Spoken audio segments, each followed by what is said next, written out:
आप सभी आदरणीय जनों को सादर नमस्ते। जय श्री राम। आप सभी भाइयों को बहनों को भाई दूज की हार्दिक शुभकामनाएं।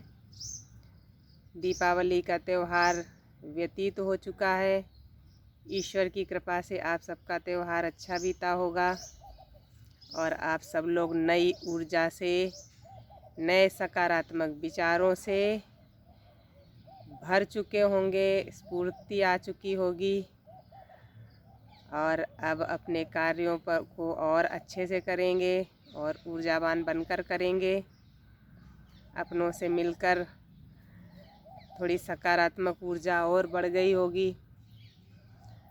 दिए जलाकर, हर्ष मनाकर मेरे मन में विचारों का प्रवाह चल रहा था, तो मैंने सोचा वीडियो के द्वारा उस विचारों के प्रवाह को एक धारा दे दूं, रास्ता भी दे दूं, ताकि बहता हुआ आप लोगों तक आ जाए। विचार कुछ यूं थे कि कल्पनाओं में जीना अच्छा या बुरा। तो कल्पनाओं में जो मैं सोच रही थी, मुझे लगा अच्छा भी है, बुरा भी है।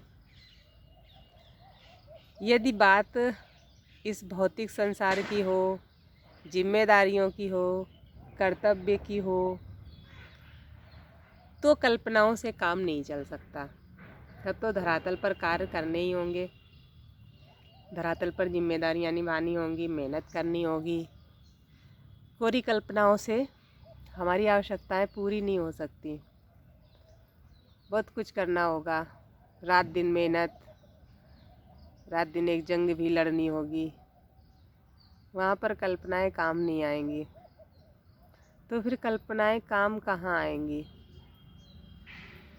तो फिर मेरे विचारों ने कहा कि कल्पनाएं वहाँ काम आएंगी जहाँ पर आप इस धरातल की दुनिया से थक कर, हार कर, भौतिक संसार की आवश्यकताएं पूरी करके, भौतिक संसार के कर्मों को पूरा करके जब थक जाते हैं, ऊब जाते हैं, हार जाते हैं या उसमें जीत भी जाते हैं,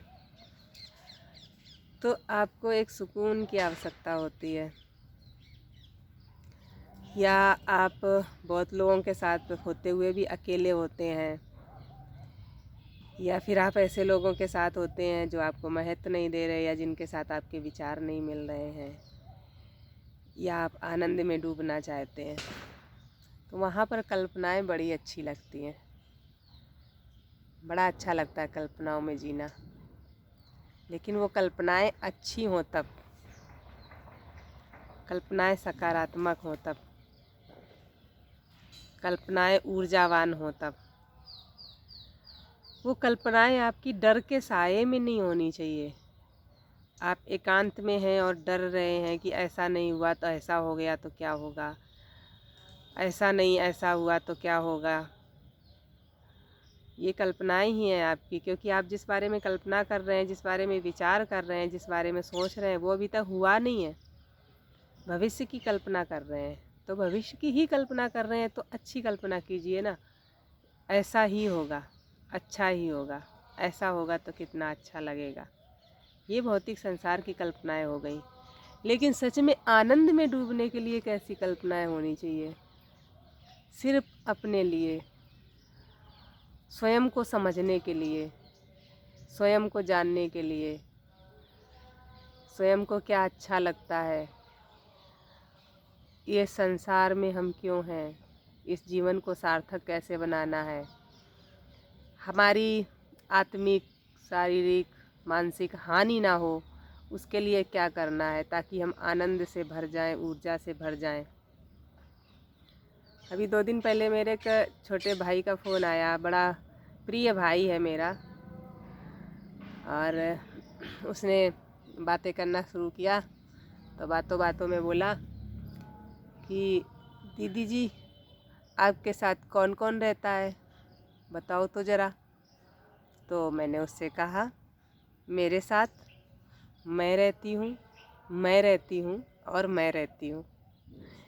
तो वो एकदम रोमांचित हो गया और उसकी आवाज़ बदल गई।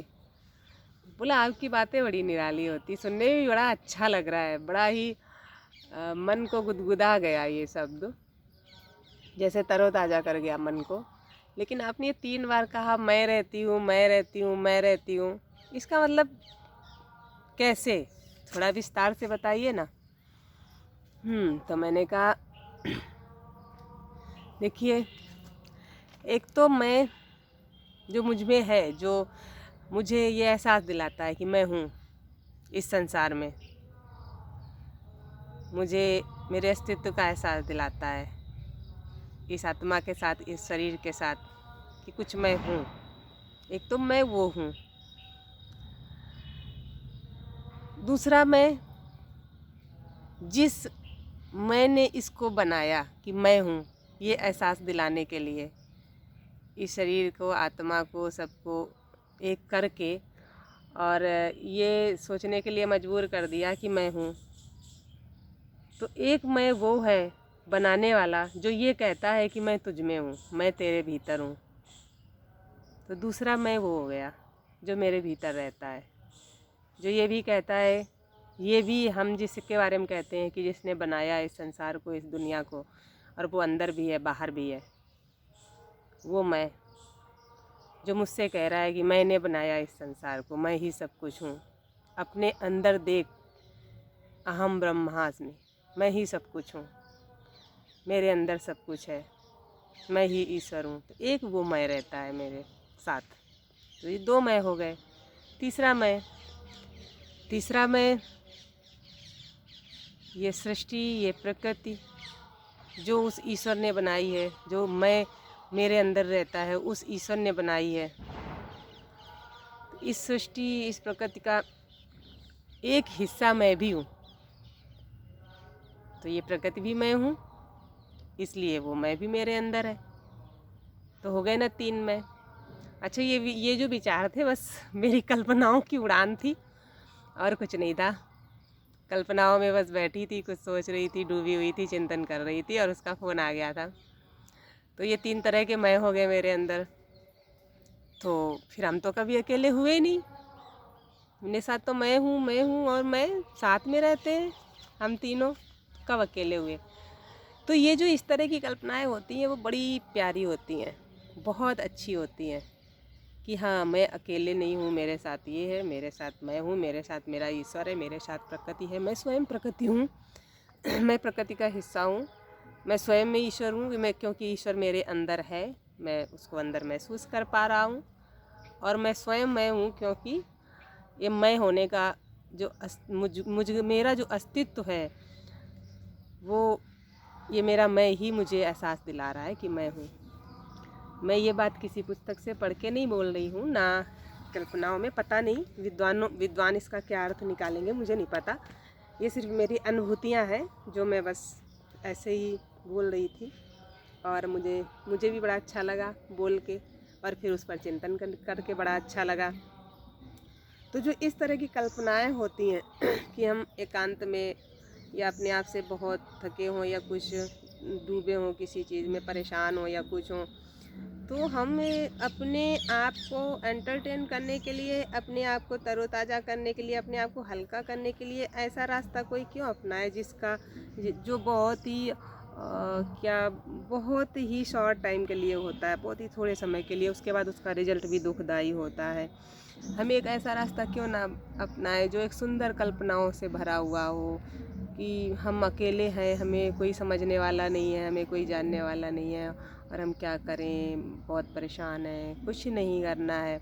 जब आप अकेले हैं तो सुंदर कल्पनाओं में खो जाइए उस ईश्वर के साथ। वो मेरे साथ है, उसका हाथ मेरे ऊपर है, वो मुझे अपनी गोद में माँ बाप बन के झूला सा झुला रहा है। इतनी सुंदर प्रकृति रची है, उस प्रकृति का मैं भी हिस्सा हूँ, मुझे बनाया है, और इस जीवन को सार्थक करना है। ये भौतिक संसार से बाहर निकल के भी अपने आप में डूब के बहुत कुछ पा सकते हैं हम। भौतिक संसार के कार्य करें, उसकी जिम्मेदारियां निभाएं, और फिर जब अकेले में हो तो इस तरह कल्पनाओं में डूब जाएं, सुंदर कल्पनाओं में, इतनी खूबसूरत कल्पनाओं में कि इन कल्पनाओं से बाहर आने का मन न करे। और जब आप बाहर आएँ इनसे डूब के, तो ये ऊर्जा से भरे हों, आत्मविश्वास से भरे हों, और जिससे भी बात करें वो भी ऊर्जा से भर जाए। इसलिए मेरी समझ में जो कल्पनाएं होती हैं वो अच्छी भी होती हैं, बुरी भी होती हैं। यदि हम भौतिक जीवन की बात करें और रोज़मर्रा की ज़िंदगी की बात करें, अपनी जिम्मेदारियों की बात करें, तो वहाँ पर कल्पनाओं से काम नहीं चलता है।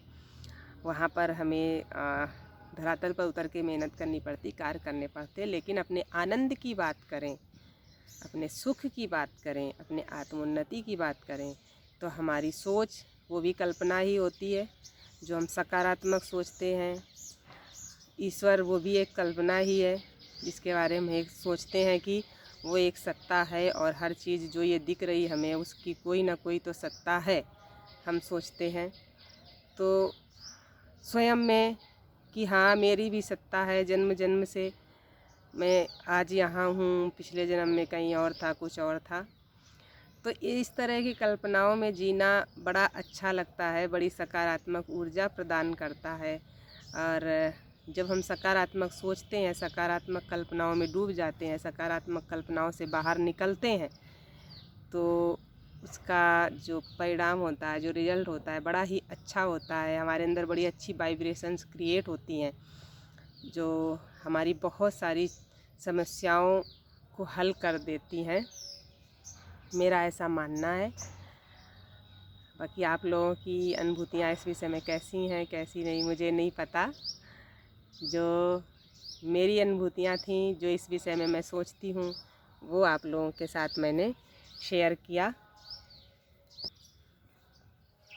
बाकी आप लोगों का आशीर्वाद, शुभकामनाएं बनी रहे, गुरुजनों का मार्गदर्शन मिलता रहे, और कृपया मेरे चैनल को सब्सक्राइब करें, लाइक करें और बेल आइकन दबाते रहें।